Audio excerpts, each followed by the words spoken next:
నిషా కుట్ర వల్ల చామంతిని రమాదేవి ఇంట్లో నుండి బయటకు పంపించేయడంతో చామంతిని వెతుక్కుంటూ ప్రేమ్ కూడా బయటకు వస్తాడు. చామంతి వర్షంలో తడుస్తూ ఒక దగ్గర కూర్చొని ఎంతగానో బాధపడుతూ జ్వరం వచ్చి స్పృహ కోల్పోతుంది. ఇక దాంతో చామ్ని వెతుక్కుంటూ వచ్చిన ప్రేమ్ దగ్గరుండి తనకు ఎంతగానో సేవలు చేస్తూ ఉంటాడు. రాత్రంతా కూడా తన పక్కనే కూర్చొని సేవలు చేస్తూ ఉంటాడు. మరోవైపు నిషా ఎంతో ఆనందపడిపోతూ మొత్తానికి నేను అనుకున్నది సాధించాను, ఆ చామంతిని ఇంటి నుండి వెళ్ళగొట్టేశాను, ఇక నాకు ప్రేమ్కి మధ్య ఏ అడ్డు ఉండదు అని చెప్పి, చంద్రిక నేను చెప్పిన వంటలన్నీ చేసావు కదా, అవన్నీ కూడా వడ్డించు అని చెప్పి అంటూ ఉంటే ఇకప్పుడు చంద్రిక మనసులో పాపం చామంతిని ఇంట్లో నుండి పంపించేయడమే కాకుండా ఎంత ఆనందంగా కడుపు నిండా తింటుందో అని చెప్పి, చామంతి ఎక్కడికి వెళ్ళిందో ఏంటో, ప్రేమ్ బాబుకి చామంతి కనిపించిందో లేదో అని చెప్పి చంద్రిక మనసులో చాలా బాధపడుతుంది. రమాదేవి వీళ్ళంతా కూడా తింటూ ఉండగా ఇకప్పుడు చంద్రిక ఒంటరిగా ఉన్న హర్ష దగ్గరికి వస్తుంది.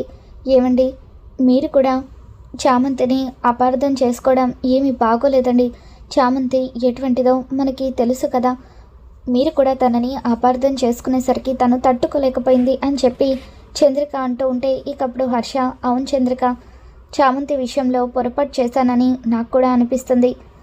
టీవీలో న్యూస్ రావడంతో రమాదేవి కూడా ఇంట్లో నుండి వెళ్ళిపోతాననేసరికి ఏం చేయాలో తెలియని పరిస్థితుల్లో నేను అలా మాట్లాడాల్సి వచ్చింది. కానీ నిజంగానే చామంతి ఏ తప్పు చేయదు, అది నాకు కూడా తెలుసు, కానీ అప్పుడున్న పరిస్థితుల్లో అలా మాట్లాడాల్సి వచ్చింది అని చెప్పి హర్ష అంటూ ఉంటే, మీరు అలా మాట్లాడి ఉండాల్సింది కాదండి, ఎన్నోసార్లు మన కుటుంబం కష్టాల్లో ఉన్నప్పుడు చామంతి మనకి అండగా నిలబడింది, అటువంటిది చామంతి కష్టాల్లో ఉన్నప్పుడు మనం కూడా అండగా నిలబడితే బాగుండేది కదా అని చెప్పి చంద్రిక అంటూ ఉంటే ఇకప్పుడు హర్ష, నేను చేసిన తప్పుని నా కొడుకు ప్రేమ్ ఖచ్చితంగా సరిదిద్దుతాడు, వాడి మీద నాకు నమ్మకం ఉంది, వాడు చామంతి కోసం వెళ్ళాడు కాబట్టి ఖచ్చితంగా చామంతిని నిర్దోషిగా నిరూపిస్తాడని చెప్పి హర్ష అంటూ ఉంటాడు. మరోవైపు చామంతి ప్రేమ్ ఇద్దరు కూడా రాత్రంతా కూడా అలా బయట ఉండిపోతారు. ఉదయాన్నే శర్మ గారు గుడికి వెళ్తూ పార్కులో ఉన్న చామంతిని ప్రేమ్ని చూస్తారు. అమ్మ చామంతి, చామంతి అని చెప్పి శర్మ గారు చామంతి దగ్గరకు వచ్చి తన పరిస్థితి చూసి ఎంతగానో బాధపడుతూ ఉంటారు. అమ్మ చామంతి, ఏంటమ్మా ఇది, ఇలా అయిపోయావేంటి అని చెప్పి అంటూ ఉంటే ఇకప్పుడు ప్రేమ్ జరిగింది మొత్తం కూడా శర్మ గారికి చెప్పడంతో ఇకప్పుడు శర్మ గారు, ఏ తప్పు చేయని నీకు ఖచ్చితంగా ఆ అమ్మవారు అండగా ఉంటారమ్మా, నువ్వు ఎట్టి పరిస్థితుల్లోనూ ధైర్యం కోల్పోకు అని చెప్పి, అసలు ఆ దొంగ ఎప్పటి నుండి నిన్ను కనిపెడుతూ ఉన్నాడో ఏమైనా గుర్తుందా అని చెప్పి అంటూ ఉంటే శర్మ గారు, నిన్న వాడు కూడా నన్ను ఫాలో అవుతూ గుడికి వచ్చాడు, గుడిలో కూడా ఎన్నోసార్లు నాకు ఎదురుపడ్డ ప్రతిసారి కూడా నాకు అనుమానం రాకుండా ఏదో ఒకటి మేనేజ్ చేస్తూనే ఉన్నాడు, పిచ్చిదాన్ని నేనే కనిపెట్టలేకపోయాను అని చెప్పి అంటూ ఉంటే, వాడు గుడికి వచ్చాడంటే ఖచ్చితంగా సీసీటీవీ ఫుటేజ్లో వాడెవడో రికార్డ్ అయి ఉంటుంది కదా, రామ్మ గుడికి వెళ్ళి ఫుటేజ్లో వాడిని చూద్దామని చెప్పి శర్మ గారు చెప్పడంతో, అవును చామ్, మనం గుడికి వెళ్ళి ఆ ఫుటేజ్లో చూస్తే వాడెవడో కనిపెట్టడం ఈజీ అవుతుంది, ఖచ్చితంగా ఆ దైవం మనకి అండగా నిలుస్తుంది అని చెప్పి చామంతిని తీసుకొని ప్రేమ్ గుడికి వస్తాడు. శర్మ గారు సీసీటీవీ ఫుటేజ్ ఆపరేటర్ దగ్గరికి వెళ్ళి, బాబు, నిన్న గుడికి వచ్చిన వాళ్ళందరినీ కూడా సీసీటీవీ ఫుటేజ్లో చూపించు, అందులో ఒక దొంగని మనం పట్టుకోవాలని చెప్పడంతో ఇక అక్కడున్న ఆపరేటర్ ఫుటేజ్ని చామంతి వాళ్ళకు చూపిస్తూ ఉంటాడు. ఇక అందులో ఆ దొంగని చూసిన చామంతి, బాబు బాబు వీడే బాబు, నిన్న నా మెడలో గొలుసు లాక్కుపోయింది, అన్యాయంగా నన్ను ఇరికించింది అని చెప్పి అంటూ ఉంటే ఇకప్పుడు ప్రేమ్ అతన్ని ఫోటో తీసుకుంటాడు. వీడు ఎక్కడున్నా సరే ఖచ్చితంగా నేను వెతికి తీసుకుని వస్తాను, చామ్ నువ్వు ధైర్యం కోల్పోకు, ఖచ్చితంగా ఈరోజు నువ్వు నిర్దోషిగా విడుదలవుతావు అని చెప్పి ప్రేమ్ చామంతికి ధైర్యం చెప్తూ ఉంటాడు. ఇక ఆ తర్వాత వీడిని ఎక్కడని కనిపెట్టాలి బాబు, టైం కూడా అవుతుంది అని చెప్పి చామంతి చాలా టెన్షన్ పడిపోతూ ఉంటుంది. ఇక ఇంతలో పోలీస్ స్టేషన్ నుండి ఇన్స్పెక్టర్ ప్రేమ్కి ఫోన్ చేస్తాడు. చూడండి, నిన్న ఈవినింగ్ ఆ అమ్మాయిని తీసుకువెళ్ళారు. ఇప్పుడు ఇంకొక గంటలో కోర్టులో ఆ అమ్మాయిని ప్రొడ్యూస్ చేయాల్సి ఉంటుంది. 10 గంటల వరకు మీరు ఆ అమ్మాయిని స్టేషన్కి తీసుకువస్తే అరెస్ట్ చేసి కోర్టులో ప్రొడ్యూస్ చేస్తాము అని చెప్పి ఇన్స్పెక్టర్ అంటూ ఉంటే, తప్పకుండా ఇన్స్పెక్టర్, నేను తీసుకువస్తాను చామంతిని అని చెప్పి ప్రేమ్ అంటూ ఉంటాడు. ప్రేమ్ చామంతి ఇద్దరు కూడా బైక్ మీద వెళ్తూ ఉంటారు. ఇక అప్పుడే రౌడీ ఒక దగ్గర సిగరెట్ తాగుతూ కనిపిస్తాడు. ఇక దాంతో చామంతి, బాబు ఆ దొంగ అక్కడే ఉన్నాడు బాబు అని చెప్పి అంటూ ఉంటే, ఇప్పుడు ఇన్స్పెక్టర్ గారు ఫోన్ చేశారు, వెంటనే నేను స్టేషన్కి రమ్మని చెప్పారు, నువ్వు పోలీస్ స్టేషన్కి వెళ్ళు, వీడిని తీసుకొని నేను కోర్టుకి వస్తాను అని చెప్పి ప్రేమ్ చామంతిని స్టేషన్కి వెళ్ళమని చెప్పడంతో, అలాగే బాబు మీరు జాగ్రత్త అని చెప్పి చామంతి పోలీస్ స్టేషన్కి వెళ్తూ ఉంటుంది. మరోవైపు ప్రేమ్ అతన్ని పట్టుకోవడానికి ట్రై చేస్తూ ఉండడంతో అతను అక్కడి నుండి పారిపోయే ప్రయత్నం చేస్తూ ఉంటాడు.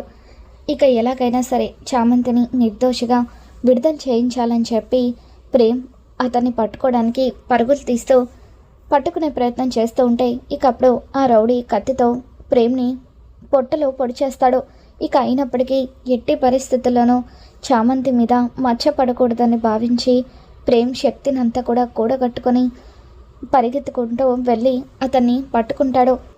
పోలీసులకు కూడా ఫోన్ చేసి పిలిపించి పోలీసుల సాయంతో అతన్ని కోర్టుకు తీసుకొని వస్తూ ఉంటాడు. కోర్టులో చామంతిని ప్రొడ్యూస్ చేస్తారు. తనకు శిక్ష పడబోతూ ఉంటుంది. ఇక ఇదంతా చూస్తున్న నిషా ఎంతగానో ఆనందపడిపోతూ ఉంటుంది.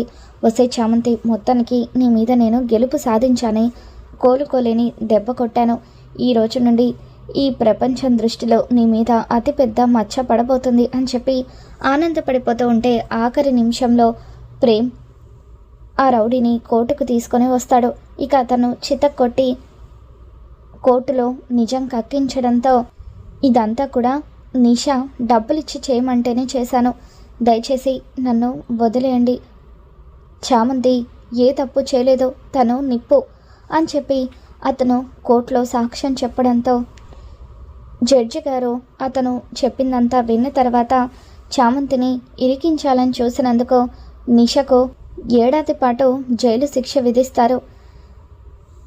నిషా వల్లే చామంతిని అపార్థం చేసుకోవాల్సి వచ్చిందన్న నిజం తెలుసుకున్న హర్ష వెంటనే చామంతికి క్షమాపణలు చెబుతూ, అమ్మ చామంతి, నన్ను క్షమించమ్మా, నిజాలేంటి తెలుసుకోకుండా నేను కూడా నీ పట్ల చాలా నీచంగా వ్యవహరించానని చెప్పి అంటూ ఉంటారు.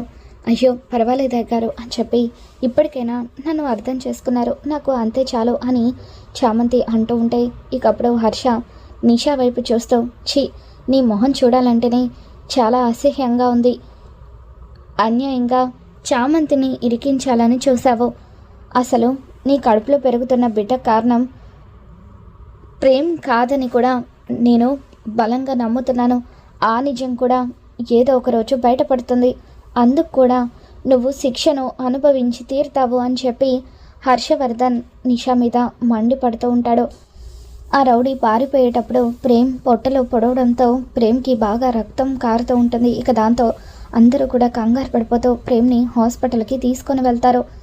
ఇక అలా ప్రేమ్ చామంతిని నిర్దోషిగా విడుదల చేయించి ఇంటికి తీసుకొని వచ్చిన తర్వాత ప్రేమ్కి దగ్గరుండి చామంతి సేవలు చేస్తూ ఉంటుంది. తెగిపోయిన తాళిని చూసుకొని చామంతి ఎంతగానో బాధపడుతూ ఉంటాయి. ఇకప్పుడు ప్రేమ్ చామంతి బాధను చూడలేక మరొక్కసారి తన మెడలో 3 ముళ్ళు వేస్తూ ఉంటాడు. ఇక దాంతో అది చూసి చామంతి ఒక్కసారిగా షాక్ అవుతుంది. ఏంటి చామ్, అలా చూస్తున్నావు? ఆ రోజు గుడిలో నీ మెడలో ఈ తాళి పడేలాగా చేసింది నేనే, నా చేతులతో తాళి వేయించుకోవాలని నువ్వెంతగానో ఆశపడ్డావు కదా, కానీ అనుకోకుండా ఇలా జరిగిపోయింది. మన మధ్య జరిగింది నిజమైన పెళ్ళే, మనం భార్యాభర్తలం చామ్, ఎవరు ఏమనుకున్నా సరే మనది భార్యాభర్తల బంధమే అని చెప్పి ప్రేమ్ అంటూ ఉంటాడు. ఇక దాంతో చామంతి ఎంతగానో ఎమోషనల్ అవుతూ ప్రేమ్ని హక్ చేసుకుంటుంది. ఇక జరిగిందంతా కూడా చంద్రిక చూసేస్తుంది. ప్రేమ్కి చామంతికి పెళ్ళైందన్న విషయం తెలుసుకొని చంద్రిక ఎంతగానో ఆనందపడిపోతూ ఉంటుంది. మరి రాబోతున్న ఎపిసోడ్లో ఏం జరగబోతుందో మళ్ళీ మన ఛానల్ తెలుసుకుందాం. ఈ వీడియో మీకు నచ్చినట్లయితే తప్పకుండా లైక్ చేయండి.